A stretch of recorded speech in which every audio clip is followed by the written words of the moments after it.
សហរដ្ឋអាមេរិកបានចាត់វិធានការដោយផ្ទាល់លើប្រទេសថៃក្នុងជំនួសកម្ពុជាថៃដោយលោក Marco Rubio រដ្ឋមន្ត្រីការបរទេសបានជំរុញជាសាធារណៈឲ្យរដ្ឋាភិបាលទីក្រុងបាងកកចាត់វិធានការជាក់ស្ដែងដើម្បីបន្ថយភាពតានតឹងនៅក្នុងការហៅទូរស័ព្ទនៅថ្ងៃទី18ខែធ្នូឆ្នាំ2025ជាមួយរដ្ឋមន្ត្រីការបរទេសថៃលោកស៊ីហាសាភូមិកិតកែវលោក Rubio បានសម្ដែងការព្រួយបារម្ភអំពីការប្រយុទ្ធគ្នាដ៏ហិង្សាដែលបន្តកើតមានតាមបណ្ដោយព្រំដែនកម្ពុជាថៃហើយលោកថាប្រទេសថៃត្រូវតែចាត់វិធានការជាក់ស្ដែងឆ្ពោះទៅរកការបន្ថយភាពតានតឹងនិងប្រទេសថៃត្រូវតែត្រឡប់ទៅរកកិច្ចព្រមព្រៀងសន្តិភាពទីក្រុងកូឡាឡាំពូវិញនេះបើយោងទៅតាមសេចក្តីប្រកាសរបស់ក្រសួងការបរទេសអាមេរិកអ្វីដែលតាក់ទាញការចាប់អារម្មណ៍នោះគឺខណៈដែលក្រសួងការបរទេសអាមេរិកបានចេញផ្សាយពីការហៅទូរស័ព្ទរបស់លោក Rubio ជាមួយប្រទេសថៃ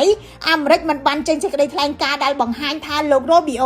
បានតាក់ទងឬក៏ស្នើទៅកាន់មេដឹកនាំកម្ពុជាតាក់ទងទៅនឹងការកើនឡើងនៃភាពតានតឹងនាពេលបច្ចុប្បន្ននេះទេអ្នកការទូតនិយាយថាការនេះឆ្លុះបញ្ចាំងថាទីក្រុង Washington ជឿថា